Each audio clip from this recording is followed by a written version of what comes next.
फरमाते हैं कि मैं ना मजदूर लेने गया, बगदाद के चौक में मजदूर बैठे होते थे, तो मेरी उन मजदूरों में से ना एक नौजवान बच्चे पे नजर पड़ी।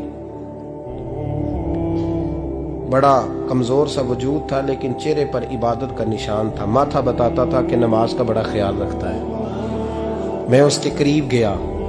चेहरे भी बड़ा कुछ बताते हैं ना, चेहरों में भी बड़ी रानाई होती है। फरमाते हैं मैं करीब गया, मैंने उसको कहा बेटे मजदूरी करोगे? तो कहने लगा मजदूरों में बैठा हूं तो हुजूर मजदूरी के लिए ही तो बैठा हूं। तो मैंने कहा कि चलो फिर। कहने लगा नहीं, मेरी कुछ शर्तें।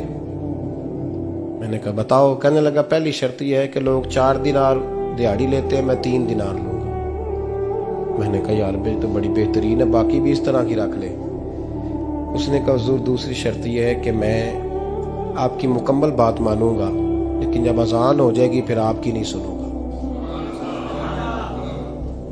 तीसरी बात उसने ये की कि हुजूर मैं आपके घर में काम करूंगा पर आपके किसी सवाल का जवाब नहीं दूंगा।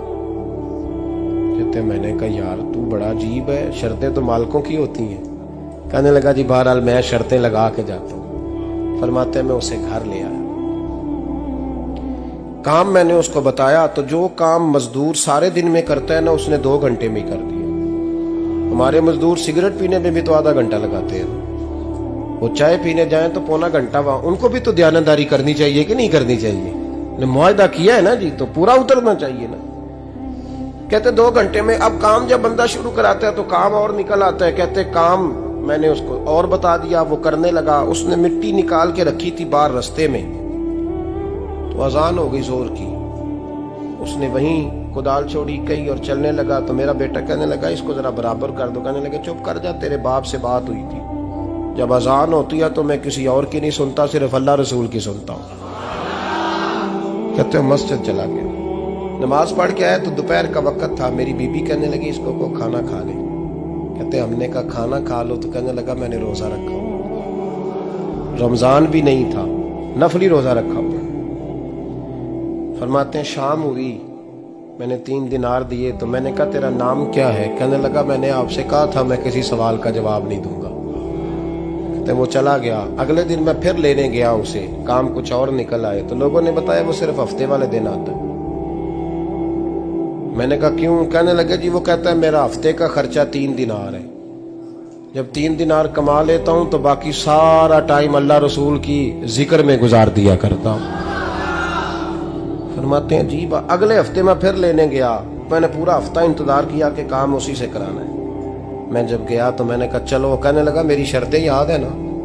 और मैंने कहा याद है भाई, साथ चल। फरमाते हैं काम कराया, 2-3 हफ्ते वो आता रहा। एक हफ्ते में गया तो लोगों ने कहा हुजूर आज नहीं आया। क्यों? कहने लगे बीमार हो गए। कहाँ घर है? कहने लगे बगदाद के कब्रिस्तान के पीछे जो कच्ची आबादी है उसमें रहता है। फरमाते मैं गया, दरवाजे पे दस्तक दी तो कहने लगा हुजूर आप हैं? दरवाजा खुला है, आ जाइए। फरमाते मैं अंदर गया तो मैंने कहा तुम्हें कैसे पता चला मैं आया हूं? कहने लगा हुजूर अल्लाह वाले हो, आप नहीं आना था, वरना अमीर तो गरीबों का पता लेने कोई नहीं आते। कहते मैं करीब गया तो कहने लगा मैं आपका इंतजार कर रहा था, तेज बुखार है, तप रहा। जेब से कुछ पैसे निकाले, कहने लगा ये पैसे रख लें। एक अंगूठी निकाली,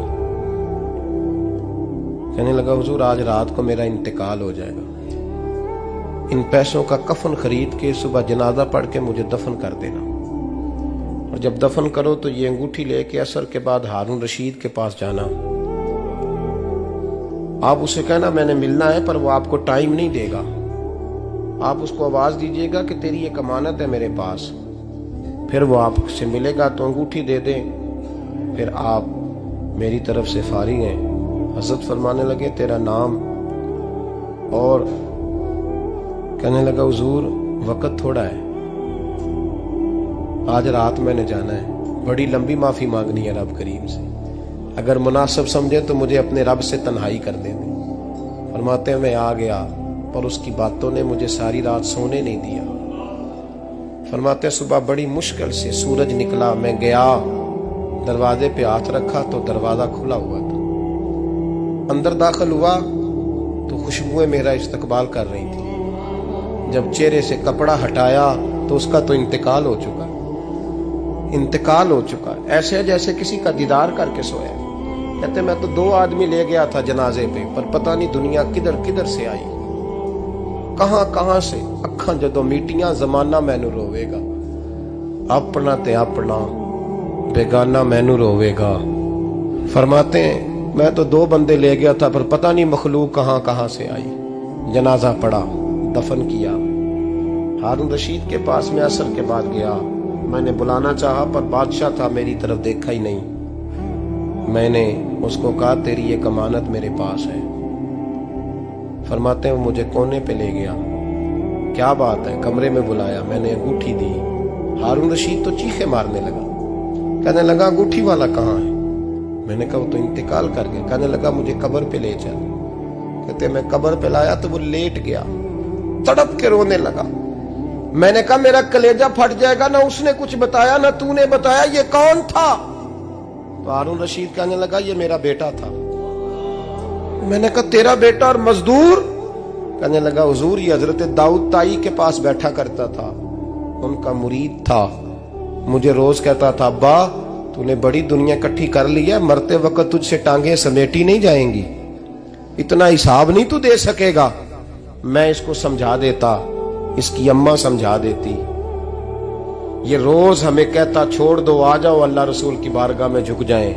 हम समझ। एक दिन ये चला गया, कहने लगा फिर तुम्हारा रास्ता और है और मेरा रास्ता और है। ये सोने की अंगूठी गलती से इसके पास रह गई, गलती से हीरे की अंगूठी चली गई।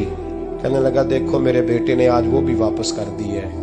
फिर तड़प के कहने लगा हारून रशीद था तो ये मेरा बेटा, पर मेरा मुर्शद निकला, मेरा पीर निकला। भाई जिंदगी तो बड़ी थोड़ी है ना।